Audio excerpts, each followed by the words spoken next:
Today's Bible reading is taken from Book of Genesis chapter 3 verses 9 to 24 and today's Gospel according to Mark chapter 8 verses 1 to 10. Book of Genesis chapter 3 verses 9 to 24. But the Lord God called out to the man, "Where are you?" He answered, "I heard you in the garden. I was afraid and hid from you because I was naked." "Who told you that you were naked?" God asked. "Did you eat the fruit that I told you not to eat?"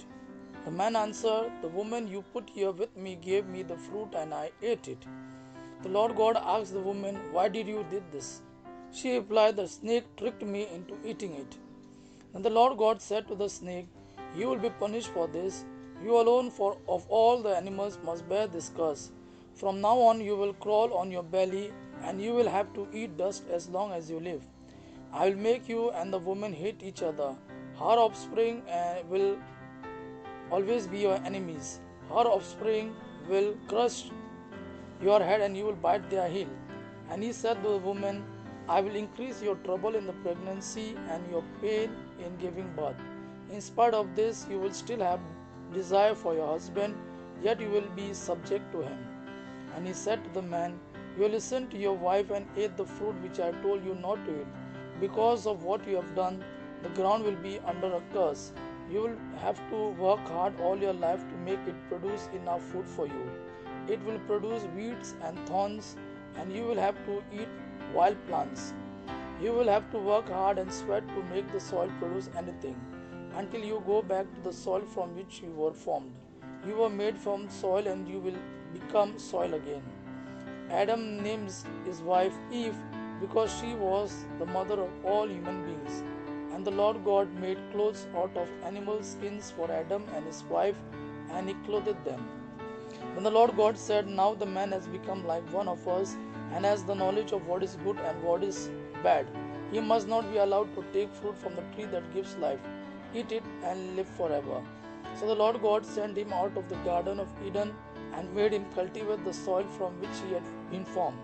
Then on the east side of the garden he put living creatures and a flaming sword which turned in all directions. This was to keep anyone from coming near the tree that gives life. Today's Gospel according to Mark chapter 8 verses 1 to 10. Gospel of Mark chapter 8 verses 1 to 10. Now long afterwards another large crowd came together, and the people had nothing left to eat. Jesus called the disciples to him and said, "I feel sorry for these people because they have been with me for 3 days and now have nothing to eat. If I send them home without feeding them, they will faint as they go, because some of them have come a long way." His disciples asked him, "Where in this desert can anyone find enough food to feed all these people?" "How much bread have you got?" Jesus asked. "7 loaves," they answered. He ordered the crowd to sit down on the ground. Then he took the 7 loaves, gave thanks to God, broke them and gave them to his disciples to distribute to the crowd. And the disciples did so. They also had a few small fish. Jesus gave thanks for this and told the disciples to distribute them too. Everybody ate and had enough. There were about 4,000 people. Then the disciples took up 7 baskets full of pieces left over. Jesus sent the people away and at once got into a boat with his disciples and went to the district of Dalmanutha. Gospel of our Lord Jesus Christ. Praise the Lord Jesus Christ. May God our Father and His Son Jesus fill you with His mercy, peace and love. Amen.